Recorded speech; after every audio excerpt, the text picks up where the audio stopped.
بسم الله الرحمن الرحيم سبحان الذي أسرى بعبده ليلا من المسجد الحرام إلى المسجد الأقصى الذي باركنا حوله لنريه من آياتنا إنه هو السميع البصير لمدای برف و باران انبون خوری مشک و ماران هنگی و به سربستی آه قرآن آه قرآن آه قرآن بریم داره آه قرآن آه قرآن آه قرآن درمان قرآن رجتام اسلام درمان قرآن رجتام اسلام دکتر و طبیب محمد رضانه دکتر و طبیب محمد رضانه چیکه کسیم بلانه ریحان و نرگزانه چیکه کسیم بلانه ریحان و نرگزانه ویکن رحنا با مالانه محمد رضانه. Hamza Bey Peygamber Efendimizin babasının ismi. Abdullah. Abdullah, evet, teşekkür ediyoruz. Doğru bildi kardeşimiz. İkinci arkadaşımıza geçiyoruz. Peygamber Efendimizin dedesinin ismi. Abdülmuttalip. Abdülmuttalip, teşekkür ediyoruz. Doğru biliyoruz.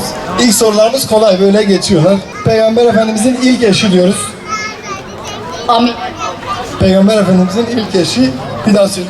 Amine. Bakalım, biraz serinletiyoruz kardeşimizi. Peygamber Efendimizin ilk eşinin ismi nedir? Muhammed Bey. Hazreti Hatice. Hazreti Hatice, teşekkür ediyoruz. Seyfullah lakaplı sahabe kimdir? Onu ilk başta alalım. Hazreti Hamza.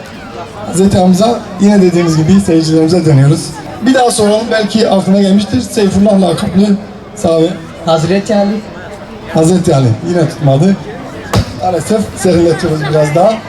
Kayapınar, Bağlar, Sur, Yenişehir, merkez ilçelerimiz başta olmak üzere Taşra dahil birçok ilçemizde her hafta bu park etkinliklerimizi düzenli bir şekilde gerçekleştiriyoruz. Biz bu park etkinlikleriyle başta genç kardeşlerimiz olmak üzere tüm halkımıza hitap etmek amacıyla hem onların maneviyatına yönelik hem de günlük o rutin hengameden bir nebze de olsa uzaklaşıp helal dairesi dahilinde güzel bir vakit geçirmek için bu etkinlikleri, böyle bir etkinlik düzenlemek istedik. Etkinliklerimiz Kur'an-ı Kerim tilaveti, eğlenceli oyunlar, ezgiler, hediye çekilişleri, tiyatrolar ve birbirinden farklı ve güzel içeriklerle dolu dolu geçiyor.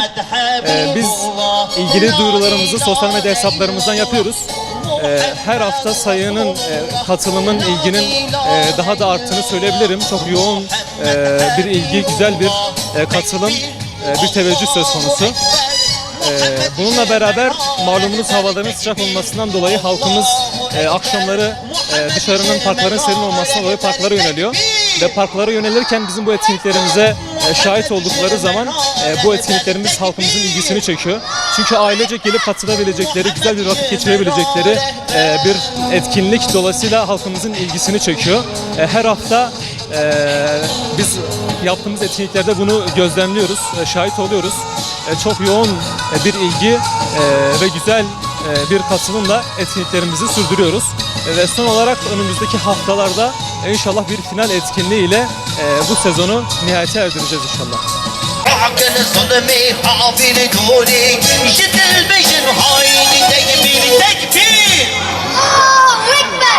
Muhammed Cemera rehber tekbir.